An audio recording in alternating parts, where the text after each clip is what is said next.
Yo lo considero un sitio mágico. Una vez yo entro aquí, mi perspectiva no tan solo en términos de conocimiento, en términos espirituales, yo sentí que yo tenía una conexión con este lugar. Y yo, en algún momento yo digo que ese pedacito de sangre indígena que yo tengo en mí se hizo boom, abrió y de ahí me enganchó, hizo un link, un bonding y todavía, no lo he podido cortar. Realmente yo llegué aquí cuando sigo viendo cuevas y cada vez veía más cuevas. Era algo para mí impresionante, ¿sabes? Un mundo nuevo, pero un mundo lleno de maravillas, lleno de sorpresas. Cuando tú veías este animal, el guabá, cuando yo veía una boa, cada día yo veía más y más cosas y el amor que siguió creciendo realmente se ha convertido en un tesoro.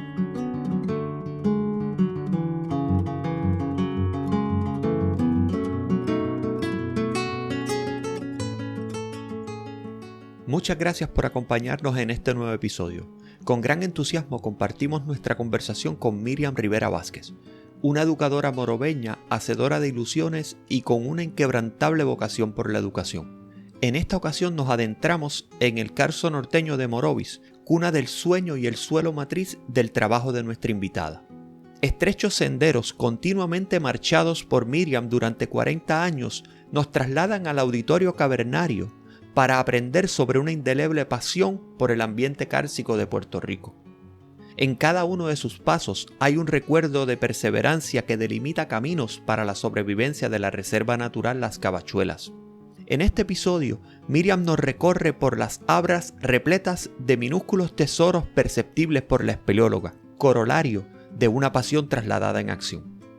Agradecemos su sintonía para compartir con una de las indispensables del carso puertorriqueño, forjada entre riachuelos y veredas ancestrales, para concebir la protección jurídica de uno de los tesoros cavernarios culturalmente trascendentales en Puerto Rico.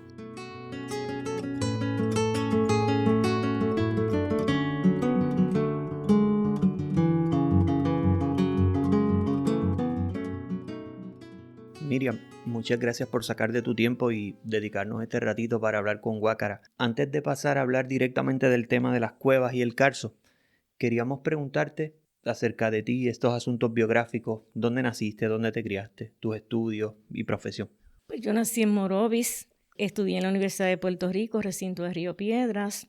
Tuve la oportunidad de participar en diferentes internados. Mi área es biología en diferentes universidades en Estados Unidos.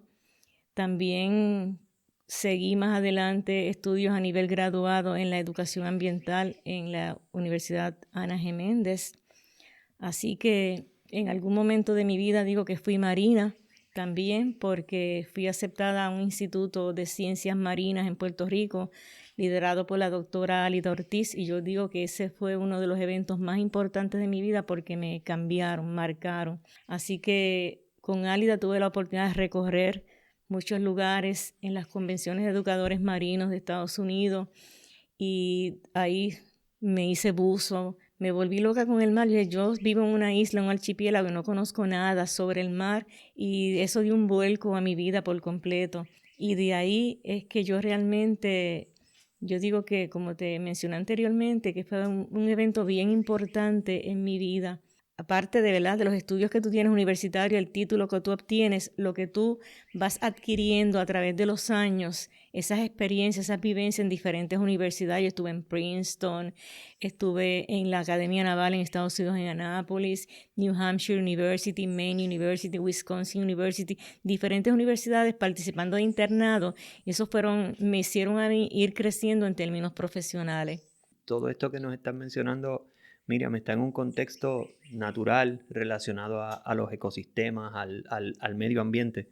Toda mi vida. Yo nací en una finca cafetalera. Mi abuelo tenía una represa. De hecho, mi tío abuelo fue el inventor de la máquina despulpadora de café, que eso, ¿verdad?, se exportaba y todavía se usa. Los diferentes museos de café en Puerto Rico tienen esa máquina. Así que criada en el monte, era la única niña prácticamente porque mis hermanos casi todos son varones y mi hermana mayor me lleva varios años, así que yo me crié en el río, en el monte. Y de ahí, ¿verdad?, comenzó esa pasión por la naturaleza y por lo que me rodeaba, esa curiosidad de niña que creo que nunca se me ha ido, porque cada vez que veo algo diferente, siempre estoy buscando para aprender. Y eso es lo lindo, no dejar que ese niño que nace contigo y que está dentro de ti, que nunca lo dejes morir, que permanezca contigo siempre. ¿Cuándo fuiste consciente de tu relación con el Carso y las cuevas? Pues ahí parte Álida Ortiz, ¿verdad? Yo llegué, además de Álida, yo comencé a trabajar en Morovis, a dar clase.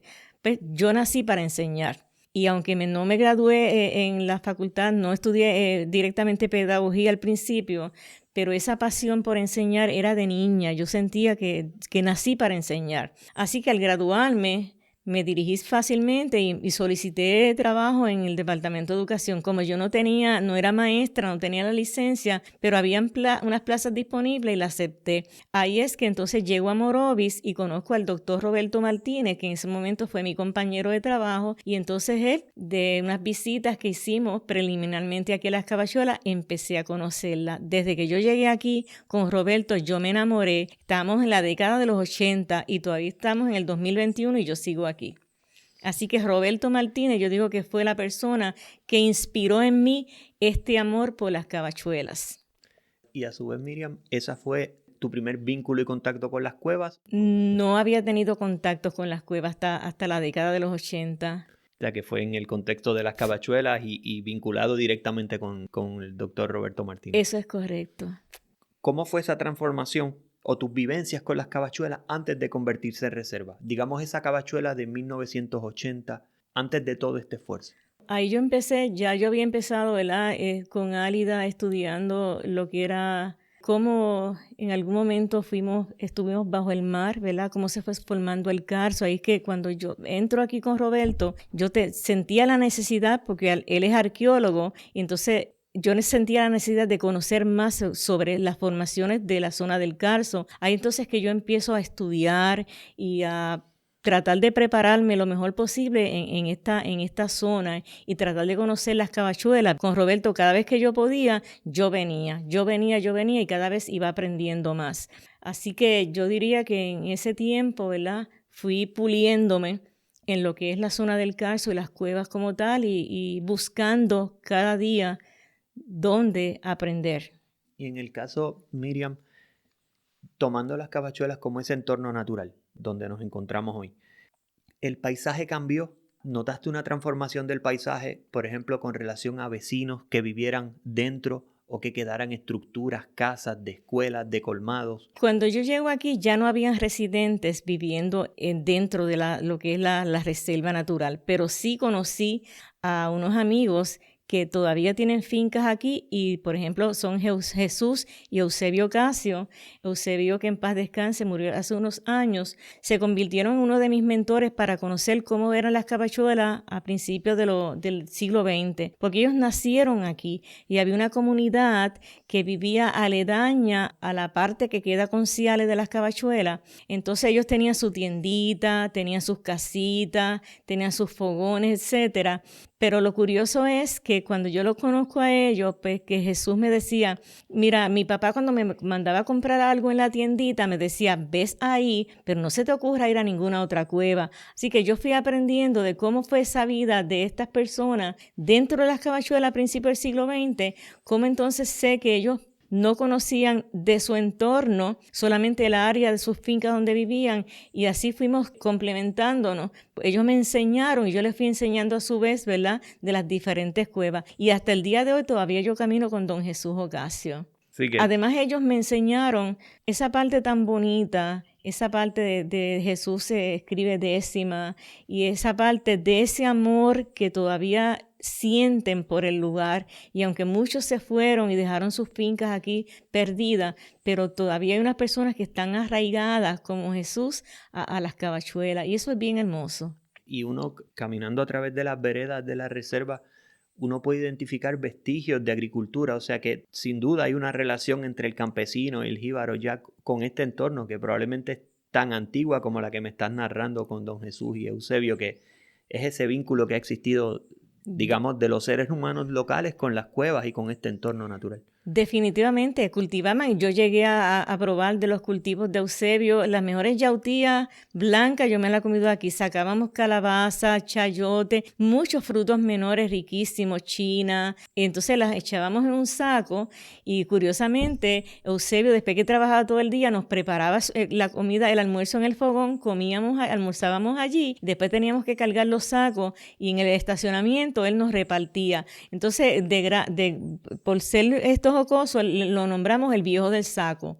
Pero entonces nosotros cargábamos y te digo que las verduras más riquísimas en ese fogón que fue visitado por diferentes personalidades, tanto del medio artístico como políticos, extranjeros, porque ellos son unas personas tan amables y siempre que yo decía, voy para las Cavachuelas, ese fogón se encendía. Y es el consumir el producto directo, o sea, de las manos del campesino, o sea, es como esa ecuación que en ocasiones perdemos estando en un contexto más de ciudad, o sea, uno se puede hasta desvincular de esto, pero qué bueno que las reservas, además de ese contexto cárcico, también era un medio, digamos, de subsistencia, o sea, era el suelo de la gente que vivía aquí. Claro, y ellos me enseñaron, mira, aquí estaba la letrina, aquí estaba la tiendita, encontrábamos estos potecitos de esos viejos y yo los iba coleccionando, o sea que es bien lindo ese encuentro con ellos. En el caso, Miriam, sé que me hablaste de la manera en que llegas a las cuevas a través de Roberto Martínez, pero al llegar, ¿qué te cautiva? ¿Qué te hace enamorarte de esto? Yo lo considero un sitio mágico. Una vez yo entro aquí, mi perspectiva no tan solo en términos de conocimiento, en términos espirituales, yo sentí que yo tenía una conexión con este lugar. Y yo, en algún momento yo digo que ese pedacito de sangre indígena que yo tengo en mí se hizo boom, abrió y de ahí me enganchó, hizo un link, un bonding y todavía, o sea, no lo he podido cortar, Realmente yo llegué aquí cuando sigo viendo cuevas y cada vez veía más cuevas, era algo para mí impresionante, ¿sabes? Un mundo nuevo, pero un mundo lleno de maravillas, lleno de sorpresas. Cuando tú veías este animal, el guabá, cuando yo veía una boa, cada día yo veía más y más cosas y el amor que siguió creciendo realmente se ha convertido en un tesoro. Son casi 40 años y sigue creciendo. O sea, sigue creciendo no y cada para. vez que yo vengo, yo veo algo nuevo. A veces encuentro un petroglifo y para mí es como si fuera una niña todavía. ¿Dónde? O sea, esa niña todavía está por ahí curioseando porque falta tanto, ¿verdad?, por aprender y conocer de las Cavachuelas. Miriam, sé que participaste de la creación de un taller que creo que involucraba maestros, que tenía un título para mí hermoso, sugerente, y me lo puedes corregir, por favor, que era Desde la montaña rumbo al mar. Sí. ¿Cómo ese proyecto, o si ese proyecto incluía el Carso de alguna manera o incluía las reservas? Y si nos puedes compartir el porqué de ese proyecto y cómo surge ese proyecto. Sí, ese proyecto fue bien bonito porque tuve la oportunidad de presentarlo en una convención en Estados Unidos, From the Mountain to the Sea, desde la montaña rumbo al mar. Escribo una propuesta a nivel federal. Seleccioné 15 maestros de Morovis de los diferentes niveles, desde kindergarten hasta 4º año. Los entrevisté, pasaron por una entrevista y entonces se fue, ¿verdad?, organizando al grupo.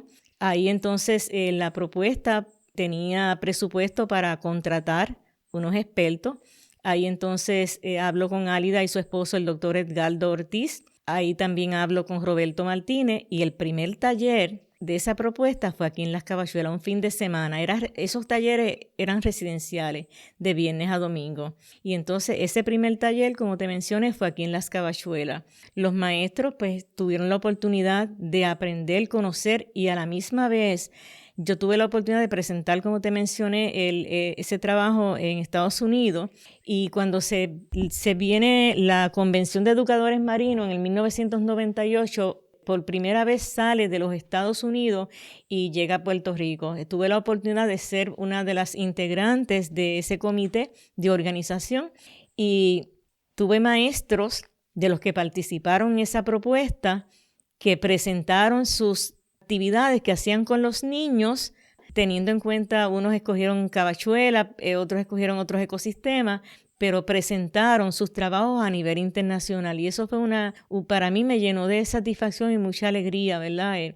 El que se haya podido hacer ese trabajo desde la montaña, empezamos acá en Morovis, hasta llegar a los ecosistemas marinos. Esa conexión que es tan importante porque somos una isla y muchas personas no la conocen. Y todo el efecto negativo que hagamos acá arriba en la montaña, acá en las Cabachuelas, que tenemos un pequeño riachuelo, eventualmente eso llega al mar y nos afecta a nuestros ecosistemas marinos. Así que esa conexión fue bien importante.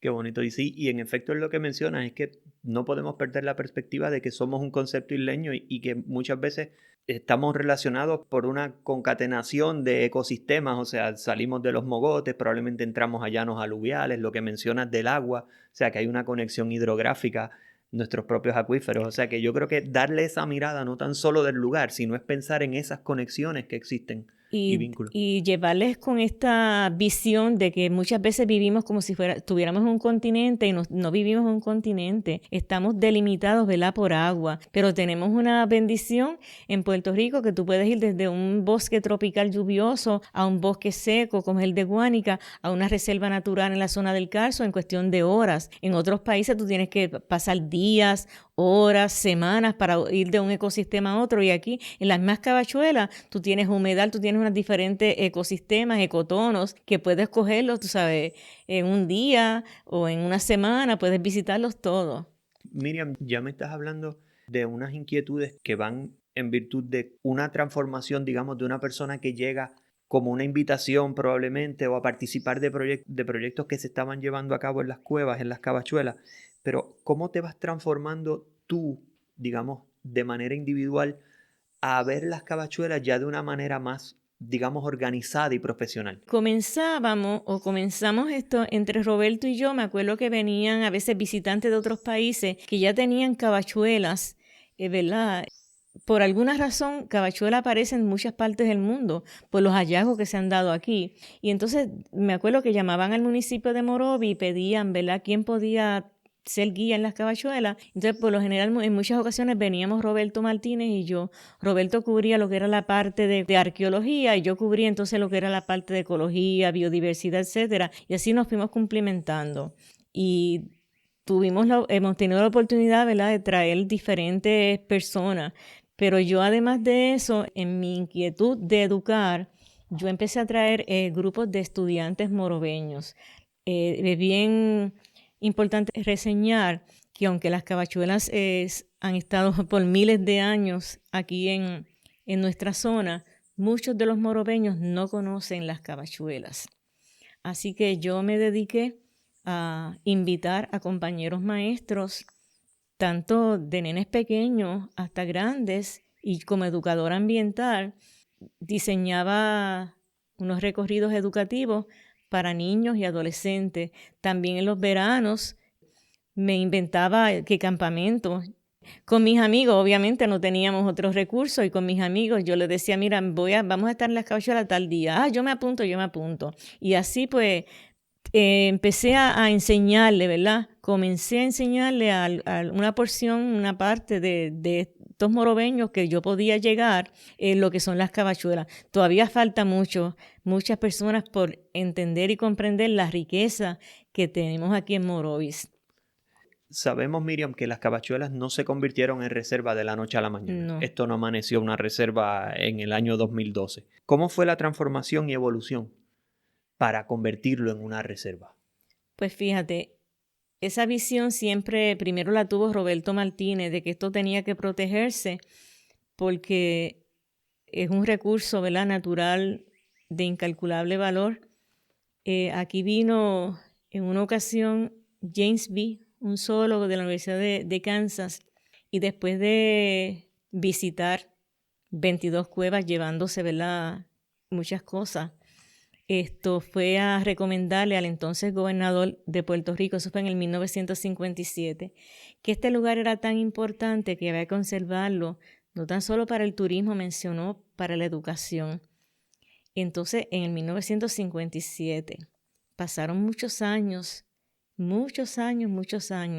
y no es hasta el 2012 que esto se convierte en reserva natural. Roberto Martínez tenía esa inquietud y él lo intentó, pero qué difícil se hace cuando tú quieres proteger algo, ¿verdad? Que muchos escollos se te ponen en el camino, que muchas trabas, y las personas se van cansando. Tú tienes que ser perseverante. Y yo en un momento dado, ¿verdad? Yo dije, es que yo no puedo dejar esto así, como que esa llamita que había dentro de mí me decía, tú tienes que continuar. Hubo un lapso de tiempo en que se quedó como que estático, no ocurría nada. Para el 2010, estamos hablando, tuve la bendición, porque eso es una bendición, y la misma Ruth Vélez, geóloga del Departamento de Recursos Naturales, siempre lo ha expresado así. Fui bendecida porque un exalumno mío en aquel momento era morobeño y era representante a la Cámara, y lo tengo que mencionar porque fue una parte bien importante en este proceso, Héctor Torres Calderón. Mi hijo, Joel Seijo, de tanto verme a mí, visitar las cuevas y ver, tú sabes que traíamos personas, antes de eso habíamos traído muchas personas interesadas y nos decían, sí, esto se va a dar, pero realmente llegaba hasta ahí, nadie continuaba. Llega el 2010, mi hijo, como te mencioné, de tanto verme a mí, me dice, mami, vamos a escribir algo. Yo le dije, Joel, aquí está la Biblia de Roberto, el libro Archivo Histórico de Puerto Rico. Cógelo. Si tú tienes duda en algo, o yo te reseño lo más importante que yo entiendo para lo que se va a escribir. Y se fue marcando en el libro. Y se hizo un documento. Y ese documento se le presentó al Héctor Torres Calderón, representante del Distrito 12 en aquel momento, que es de Morovis, Vega Alta y Vega Baja. Morobeño. Fue mi estudiante. Cuando él ve ese proyecto, dice, ¡ah! Una maravilla. Él no podía, esto es una maravilla. Vámonos para las Cabachuelas. Llegó y después de ahí él no me soltó. No me soltó. Se citaron desde políticos, desde los diferentes, aquí vino hidrólogos, vino un equipo completamente, él trajo un equipo de trabajo por completo y continuó. Ese documento se convirtió en el proyecto 2645. El representante lo somete a votación en la Cámara y pasa, lo aprueban para que se declarara las Cabachuelas reserva natural. Va al Senado, en el Senado se le hacen algunas enmiendas y lo aprueba el Senado. Y para el año 2012, el exgobernador Luis Fortuño declara bajo la Ley 46 las Cabachuelas de Morovis reserva natural. Pero es un contexto que yo digo que fue una bendición, porque de tantos años que habían pasado, que se quedaron latentes hasta que vino ese boom y este joven, tú sabes, dijo, esto hay que convertirlo en realidad, y se hizo en realidad. Hasta lograr una protección por legislación y una delimitación del terreno, que sé que también estuviste involucrada, porque me imagino que para poderlo lo está resumiendo y por supuesto probablemente recrearnos nos tomaría años, pero requeriría probablemente un proceso de deslinde de terreno, identificar los propietarios, o sea, me imagino que backstage a este resumen que nos estás haciendo hay demasiado trabajo. Aquí vinimos con agrimensores, teníamos que visitar dueños de finca, teníamos que caminar por aquí, enseñarles a ellos, o sea, fue un trabajo no fue de meses, fue un trabajo de años, o sea, 2 años, bien intensos, pero se logró. Miriam, me has hablado que las Cabachuelas y la relación con Roberto Martínez, que él lo veía desde el punto de vista cultural y la importancia y relevancia arqueológica de las cuevas, y tú desde un punto de vista natural y biológico y la biodiversidad. ¿Qué características geológicas y culturales distinguen las Cabachuelas? En términos de geología, esta zona es bien particular. Primeramente, aquí hay como 2,000 cuerdas de terreno. Las Cabachuelas, la reserva está delimitada como alrededor de 75 cuerdas, siempre pensando que podíamos ir expandiendo. Empezamos, ¿verdad?, por lo más sencillo. En términos de geología, Aquí viene un geólogo y se vuelve loco porque que nosotros tenemos en el piso la formación de San Sebastián, tú ves columnas que tienen la parte de abajo con hierro, la parte de abajo con tiza.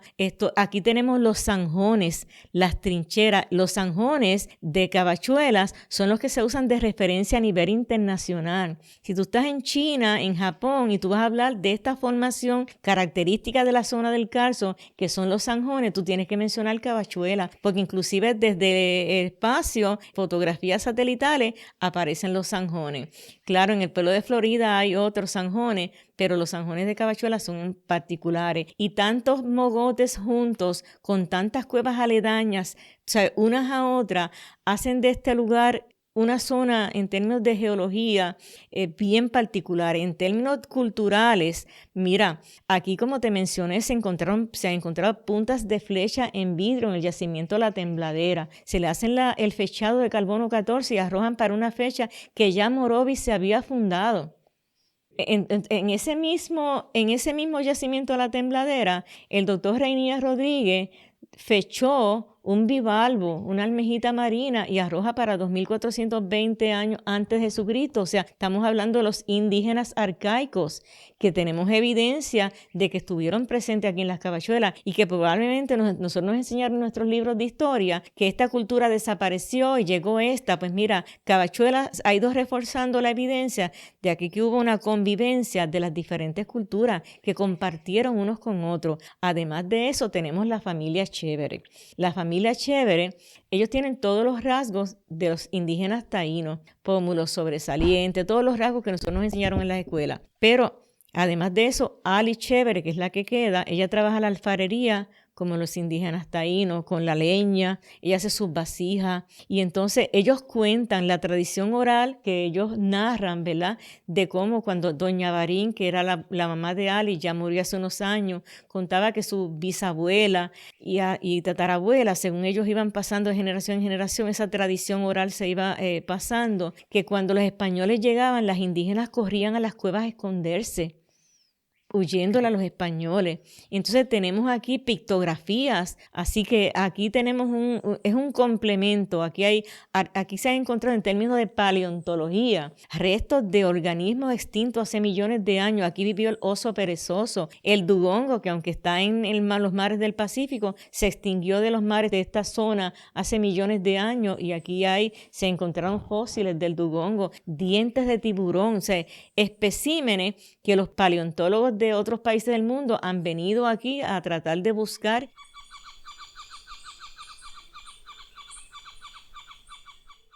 Me habías hablado, Miriam, ahorita de un visitante en la década de los 1950 que había venido y ya había identificado, digamos, la riqueza o todos los elementos que componían esta reserva y todos los atractivos que tiene, incluso que lo había planteado para el turismo. Pero también mencionaste que pues se había llevado cosas, que se había llevado evidencia. ¿Sientes que las cuevas han sido impactadas por las personas en esa pérdida de ese recurso, ya sea del recurso cultural, desde el punto de vista del fósil, del paleontológico?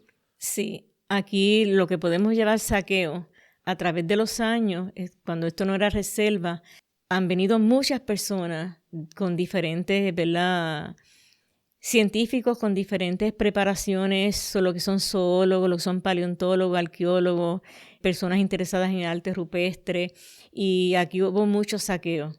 Aquí sacaron muchas piezas. De hecho, en otros lugares en el mundo creo que han encontrado, que dice Cavachuelas de Morovis, pero nadie sabe quién las llevó. Así que sí, estas cuevas han sido saqueadas a través de los años con especímenes que hubiesen sido, ¿verdad?, parte de nuestra colección en un futuro, pero sí hubo mucho saqueo. Sí, sí. Y eso es triste.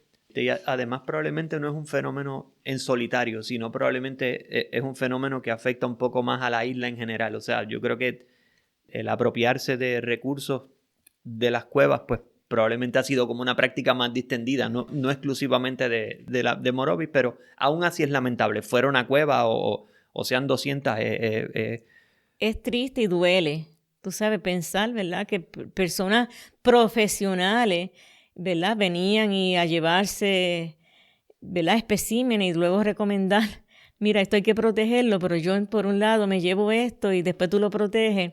Eso como que crea una confusión. Miriam, en el caso, tomando estas cosas Ahorita me hablaste de Don Jesús, de Eusebio y de tu vínculo con este entorno y desde un punto de vista comunitario también. ¿Conoces de algún mito o de una leyenda que sea propio de las Cavachuelas? Pues sí, mira, Don Yito, a pesar de que fue un ermitaño, persona que no tenía estudios, vivía ahí y sembraba. Tú vas a las Cavachuelas y tú ves matas de guineo y todo eso, esos productos de las sembradíos que hizo Don Yito. O sea, algo bien curioso es que Don Yito, venían personas y querían encontrar una cueva y Don Yito nunca le decía que no, pero él era listo y sabía lo que podía pasar, y cuando empezaba la travesía, de momento Don Yito se paraba y seguía mirando para todos lados, se ponía las manos en la cabeza y la gente se confundía y decía, Don Yito, ¿pero qué pasa? Esta, ¿pero quién es esta? Esta bruja, ella no quiere, es que me tiene confundido. La bruja lo confundía. Mira, yo no puedo seguir, la bruja me confunde, ya se me perdió el camino. Es que ella no quiere, si me tiro por aquí, ella me confunde. Ya yo me confundí. Esa era la técnica de Don Yito para no llevarte a las cuevas que muchas personas querían llegar por alguna razón. Y este señor, un ermitaño viviendo acá arriba en las Cavachuelas, tenía esa conciencia de protección que muchas veces hoy en día no se tiene. Por eso es cuando se dice, mira, si tú visitas una cueva, que es importante, no estés poniendo por ahí los pins, porque mucha gente va responsable, pero va gente irresponsable que tú no sabes lo que ellos van a hacer. Y Don Yito en aquel tiempo, sin GPS, sin nada, con el GPS que tenía en su cerebro y la bruja que los confundía, no te llevaba. Sí, sí. Entonces, además, él decía que había oro y la gente llegaba buscando el oro que Don Yito decía que había en las Cavachuelas y no lo encontraban tampoco. Pero a la misma vez yo entiendo que también llegaron a saquear también, tú sabes, buscando el oro de Don Yito y buscando otras cosas. Pero eso es bien gracioso. Es súper gracioso, Miriam. Y a la vez me parece que es como esa viveza jíbara de conservar, pero sin decirte no te voy a llevar. Y la picardía, porque el que lo observaba, tú sabes, decía, realmente la bruja lo confundió, porque él hacía toda una obra de teatro. En el caso, Miriam, ya pasando directamente al proyecto de las Cavachuelas y Cavacoop, ¿cuál es tu relación con el proyecto de las Cavachuelas, Cavacoop, y además, por qué tomar un modelo cooperativista? Para el 2015, en el Centro Cultural de Morovis, se comienza vamos a decir así, un proyecto bajo la actual presidenta del instituto, que es Indira Medina, que es parte de la cooperativa de Cavacoop, es nuestra vicepresidenta. Entonces ese proyecto se llama Gestor Cultural. Entonces ella es maestra de historia y tenía la inquietud, tú sabes, de que en Morovis pues no se conocía de la parte, términos culturales, etcétera. Entonces ella hizo un grupo de estudiantes y empezó a llevarlo a los diferentes puntos de Morovis, que entendía que culturalmente un morobeño debe de conocer, ¿verdad? Y entonces definitivamente tenía que venir a las Cavachuelas. En ese momento la acompaña Roberto. Ella trae a Roberto y él pues le da ese tour, esos recorridos. Estuvieron varios días, visitaron cuevas, él le dio talleres a los muchachos y de ahí surge la inquietud que había que como que hacer algo más. Ya un poquito más adelante, para 2017, y con esa inquietud de que había que hacer algo más, pues Indira dice sí, hay que hacer algo. Entonces se empieza a unir un grupito. Ahí entra Carlos Figueroa, está Indira, Aneudi, que es actualmente el director de Cultura y Turismo del municipio, que es esposo de Indira. Entonces, Carlos empiezan a pensar en estas personas que son como que importantes dentro de este grupito y nos empezamos a reunir. Me llama Carlos, fue mi estudiante también, y nos reunimos y me dice, estamos tratando de organizar algo, ¿verdad?, para las Cavachuelas. Yo le dije en ese momento, si tiene que ver con política, conmigo no cuenten. Porque no cuenten conmigo, porque ya de la política me cansé y fueron muchos años. Aquí vinieron muchas personas que prometieron y no fue hasta el 2010 que se logró. Y si es con política, yo no puedo involucrarme en eso más porque realmente mis energías no están para eso en estos momentos. Me dijeron no. Y seguimos. Entonces, cuando yo vi las personas que eran, nos reunimos y empezamos a organizar. Ahora, ¿cómo nos organizamos? ¿Qué modelos hay? ¿Qué modelos podemos seleccionar? Y vimos que el modelo cooperativista era el que podía encajar mejor aquí para nosotros entonces llevar a cabo el proyecto que teníamos en mente. Y ahí entonces como empieza a surgir Cava-Coop, con este grupo de morobeños con la inquietud de fomentar el ecoturismo desde una base de la economía social solidaria, ¿verdad? Que no explotemos los recursos, que se beneficie la comunidad, que se beneficie el pueblo, que no sea algo con fines de lucro, sino para ayudar. Y entonces ahí partimos. Empezamos entonces cómo nos organizamos como cooperativa, porque no era una cooperativa cualquiera, era una cooperativa de trabajo, donde cada uno de nosotros los miembros tenemos que hacer un trabajo dentro de la cooperativa. Tenemos que tener un trabajo. Y ahí empezamos con la incubadora de cooperativismo en la Universidad de Puerto Rico. Ahí se empiezan a coger las clases y ahí seguimos, continuamos. Y entonces es en el 2016 cuando nos dan el visto bueno y nos aprueban y somos una cooperativa de trabajo con todas las de la ley en Puerto Rico como cualquier otra cooperativa de trabajo y como cualquier otra cooperativa. Lo único que no tenemos en estos momentos es un edificio, pero ¿qué más edificio que esta hermosura que tenemos aquí? Ni lo necesitamos. Claro, necesitamos una sede y por eso viene por ahí ya mismo.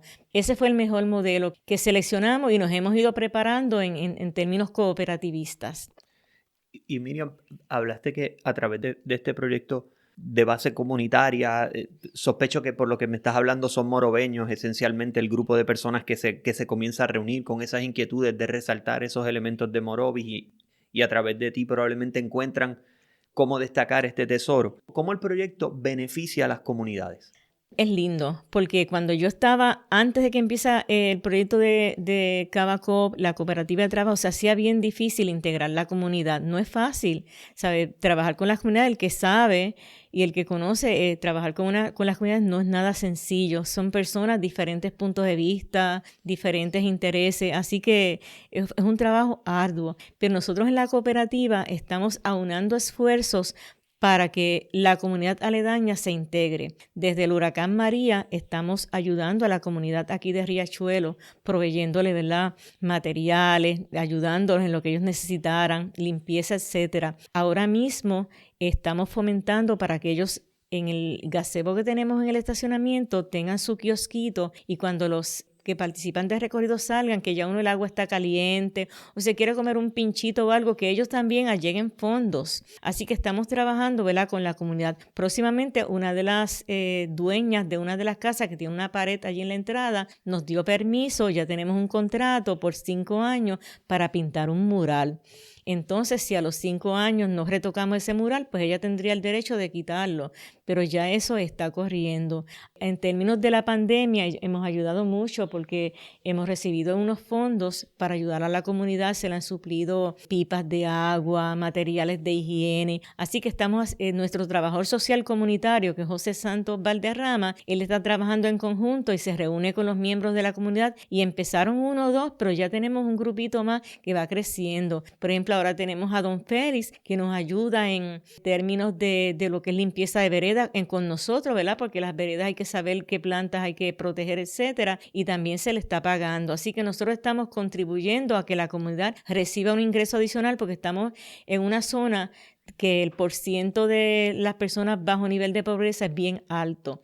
Además de eso, llegamos a un acuerdo legal con dueños de finca, porque aunque las Cavachuelas son una reserva natural, el proceso de compra de los terrenos no se ha completado. Así que nosotros llegamos a unos acuerdos legales con los dueños de finca y del fee que las personas pagan por hacer el recorrido, una parte va para ellos también. Así que nosotros estamos contribuyendo a través del ecoturismo a que las comunidades aledañas a la reserva y el mismo pueblo de Morovis vaya, ¿verdad?, fomentando los ingresos, porque la persona que viene, por ejemplo, aquí un domingo o un sábado, cuando sale, nos preguntan ¿a dónde podemos ir a almorzar? Pues claro, tenemos en diferentes lugares y las personas van y entonces así pues vamos fomentando, ¿verdad?, lo que es el ayudar al pueblo y ayudar a las personas a que vayan empoderándose ellos mismos. Y he visto también, Miriam, que tienen y ofrecen distintos recorridos y me parece que he visto uno que vincula también la alfarería con la familia chévere que nos mencionaste ahorita, que yo creo que también es una manera de... Sí, ese taller, esto es Cuevas Gemelos y el taller de alfarería con la maestra artesana Alice Chévere. Hacemos el recorrido a Cuevas Gemelos y luego del recorrido a Cuevas Gemelos terminamos en el gazebo, le suplimos a Alice unas mesas, ¿verdad? Ella trae su barro. Cuando las personas salen del recorrido a Cuevas Gemelos, pues tienen la oportunidad de practicar allí la alfarería bajo, ¿verdad?, la dirección de Ali, y cada cual prepara su vasija a su manera y se la lleva. Ese recorrido es bien bonito. Y me imagino que igual hay un vínculo con Alice, ella tiene piezas, vende Sí, piezas, o sea, tenemos sí. la hemos conocido y además de una excelente persona, yo creo que ella es Carso puro, o sea, una mujer Ella está de moldeada. aquí. De hecho, en la escuela Ángel G. Quintero, que está aquí aledaña, hay un mural.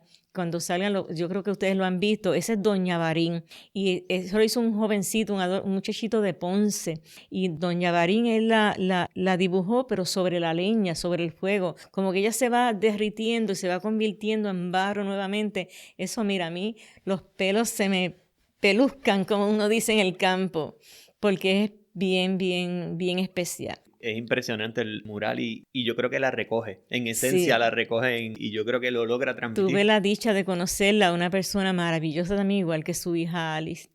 Miriam, nos ha hablado que ustedes tienen un enfoque ecoturístico, toman en consideración la comunidad. ¿Cómo es diferente un recorrido con el proyecto Cavachuelas a un recorrido, digamos, de aventura normal o digamos, más típico con relación a entrar a un entorno natural? Bueno, es que en los recorridos de Cabachuelas recogen todos esos elementos, recogen la aventura, recogen la parte educativa. Nosotros tenemos la bendición de que tenemos diferentes preparaciones y nos complementamos. Hay maestros, hay historiadores, hay ecólogos, hay geomorfólogos, hay geógrafos. Tenemos un equipo que es preparado. Y cuando nosotros nos paramos ahí, hablamos con todo el respeto que se merece el lugar y el conocimiento que se merece. Y tenemos todo el engranaje, se puede decir así, para poder servir a esa persona que viene a visitar las Cabachuelas y que se queda con el deseo de conocer más. Porque es que proyectamos, lo tengo que decir así porque me siento bien orgullosa de este equipo de trabajo. Proyectamos seguridad, conocimiento y no lo sabemos todo. Si tenemos duda, mira, decimos tenemos duda y preguntamos más adelante. Pero la persona que llega aquí y pasa por un recorrido de Cabachuela siempre reseñan. Y eso está documentado en las redes sociales, en los videos que tomamos a los visitantes en algunos. O sea, cómo ellos se sienten satisfechos de que este recorrido, aparte de la aventura, el conocimiento, y se van con ese deseo de volver porque aprendieron, conocieron y como que establecieron un vínculo con la naturaleza y principalmente con las Cabachuelas y la zona del Carso. Este es un equipo de trabajo bien formado. Miriam, te quiero preguntar por un simposio que sé que se ha realizado me parece que se ha llevado a cabo en el Centro Cultural del municipio de Morovis. ¿Cuál es la temática central de los simposios que se han realizado? Y si tienen alguno en planes o si están considerando retomar el tema. Llegamos a hacer 2 simposios, pero que se celebraron en el anfiteatro municipal, ¿verdad? La alcaldesa nos facilitó el anfiteatro municipal y se llevaron a cabo los 2 simposios que llegamos a hacer antes de la pandemia. Siempre nos enfocamos en las investigaciones, personas que han hecho investigaciones aquí en el caso, como el profesor Acosta, la profesora Vaneri Mojica, que es parte de nuestro grupo de trabajo, y otros, ¿verdad?, científicos que han hecho trabajo aquí en las Cabachuelas y personas que están interesadas en no tan solo en Cabachuelas, sino en el caso per se, y recogimos, ¿verdad?, esas diferentes conferencias y las montamos lo que llamamos el simposio. Ahora sí estamos planificando, yo soy parte del comité de educación, estamos divididos en diferentes comités, entre otros, yo soy parte del comité de educación y estamos considerando y reuniéndonos para ver si lo hacemos de manera virtual. Siempre lo hacíamos como para octubre o noviembre por ahí y el año pasado pues obviamente no pudimos y estamos en esa consideración de hacerlo de manera virtual. Y Miriam, nos estás hablando que es esencialmente un foro para hablar de lo que ocurre en el Carso, en las Cabachuelas y en general en contextos cársicos y de distintos estudios en Puerto Rico. ¿Cómo las Cabachuelas desarrollan un vínculo con entidades científicas o entidades, digamos, culturales como un medio de laboratorio para estrechar lazos con otros grupos y organizaciones? Yo siempre he dicho que Las Cavachuelas es un laboratorio natural. Es un salón de clases gigantesco. Aquí hay para todo el mundo. Aquí hay para el ecólogo, para el biólogo, para el botánico, para el arqueólogo, para el paleontólogo, para todas las personas que, ¿verdad? Para el que quiere ver de hongo como Ángel Nieve, que hacemos caminata para buscar hongos. O sea, es un lugar que se presta para todos los científicos y que no son científicos interesados en aprender, que vengan, porque realmente tenemos todos los elementos necesarios para todas las preparaciones, incluyendo un maestro de historia, porque aquí hay historia, aquí hay cultura, o sea, aquí hay de todo. Y me imagino, Miriam, que tienen acuerdos formales con algunas universidades o instituciones o personas para que ellos lleven los trabajos. Ahora mismo tenemos un proyectito con James Madison University, con Ángel García, que el proyecto SPECT, que está relacionado con el cambio climático. Nosotros somos el programa piloto, ¿verdad? Y estamos trabajando. La pandemia nos ha aguantado un poquito, pero ya pronto nos vamos a reunir nuevamente porque vamos a seleccionar unos lugares que son propensos a inundaciones y entonces los vamos a ir señalando, además de lugares importantes que hay que proteger, que tengan yacimientos en términos de arte rupestre, que sabemos que en términos de inundaciones o algo, debido al calentamiento global, puedan ser, ¿verdad?, dañados o algo así. Pues tenemos ese proyecto también con Ángel Acosta en la Universidad de Puerto Rico en Arecibo. Él está haciendo aquí lo que te comenté antes, proyectos para llevar estas cuevas de manera virtual y otra serie de proyectos que él tiene. Así que estamos haciendo alianzas y eso es bonito, las alianzas. Tenemos una alianza con el municipio, tenemos la alianza que te comenté con los dueños de finca, así que poquito a poco hemos ido haciendo alianzas. Tenemos también que mencionar a la Fundación Segarra Borman. La Fundación Segarra Borman nos auspicia a nosotros y eso es bien bueno porque podemos hacer una serie de programas educativos con las subvenciones que ellos nos han facilitado.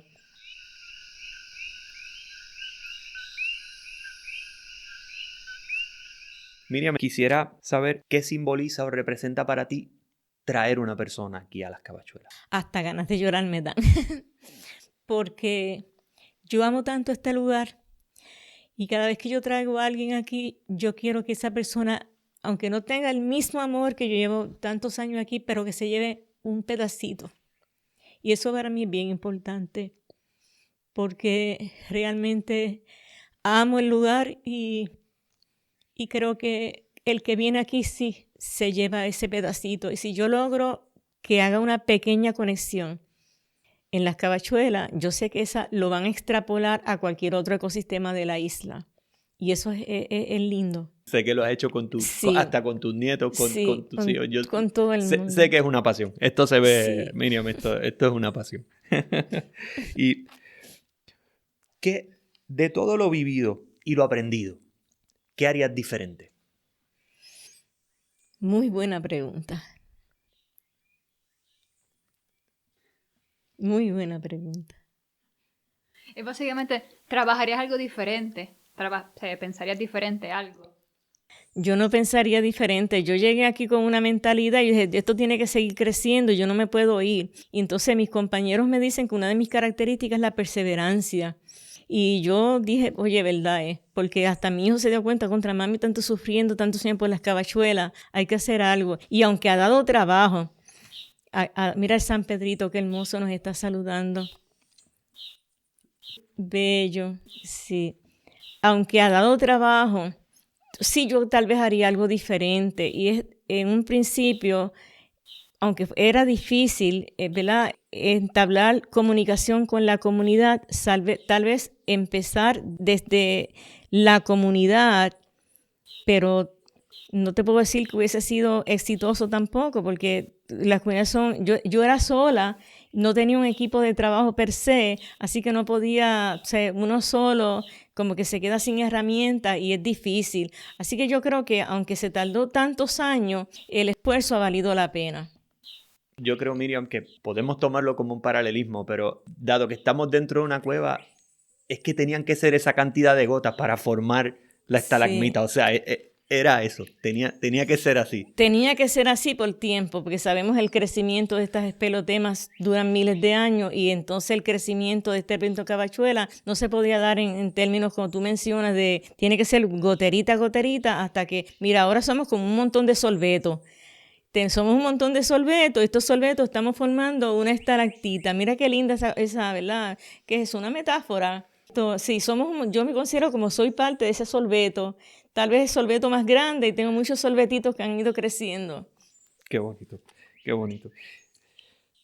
¿Cuáles son tus planes futuros con las cuevas y el Carso? Pues mis planes futuros son que ya tengamos la sede y que podamos seguir, que sirvamos de modelo para otros proyectos en Puerto Rico, porque realmente nosotros somos un modelo que se puede replicar en cualquier otra parte de Puerto Rico y tal vez en cualquier otra parte del mundo. Entonces, que nosotros sirvamos de modelo y tener ese ecomuseo. Si yo llego hasta allá, no sé, pero por lo menos estoy encaminada. Vas a llegar. Y ya tengo gente ahí que va a dar la continuidad. Antes de despedirnos, Miriam, te queremos dar las gracias y ha sido muy especial para nosotros estar aquí. Todo lo que nos has dicho lo hemos visto y se transmite. Tienes un entusiasmo y una energía que yo sé que vas a lograr materializar eso y muchas cosas más. Y antes de despedirnos, te quería preguntar cómo las personas pueden conocer acerca de ti y del proyecto. ¿Cómo los pueden contactar? Ok, en estos momentos nosotros estamos en las redes sociales, en Facebook e Instagram bajo Proyecto Cabachuela. Proyecto Cabachuela es el que le brinda la parte monetaria a la cooperativa para nosotros poder seguir subsistiendo. Es la manera que tenemos de allegar los fondos. Así que en Facebook e Instagram bajo Proyecto Cabachuelas, el número de teléfono es el 939-450-1295. La que contesta ese teléfono que trabaja servicio al cliente es esta servidora. Así que usted llama o se comunica a través de Facebook o Instagram. Siempre el comunicado llega hasta mí y le planificamos su recorrido. Muchas gracias, Miriam. Gracias por este rato y por una vida dedicada a esto, al Carso y las cuevas. Gracias a ustedes por el trabajo que están realizando. Es bonito que la gente conozca, ¿verdad?, en Puerto Rico de todo esto que tenemos y que se quede grabado para la posteridad, siempre pensando en las futuras generaciones. Porque fíjate, yo no me imaginaba que yo iba a tener un nietecito y a una nietecita que ya han venido y tengo otro. Y mi nieta, la mayor, que siempre ha venido a las cabachuelas conmigo. Así que eso es lindo, pasarle esto a las futuras generaciones. Muchas gracias. Gracias a ustedes. La música del podcast es de Rafael Augusto. Para que conozcan más sobre su producción Albor y sus nuevos proyectos, pueden seguirlo en Instagram como rafael.augustopr.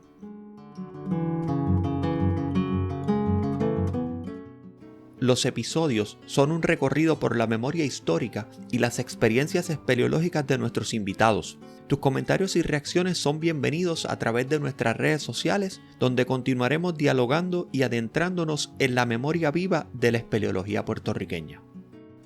Síganos en Instagram, donde nos encuentran bajo Comunidad Espeleológica Puertorriqueña, donde compartiremos adelantos de los episodios y estaremos atentos a sus comentarios y preguntas. Productores ejecutivos, Tamara González Durán y Manuel Guivas. Esto fue una producción para la Comunidad Espeleológica Puertorriqueña. Todos los derechos reservados.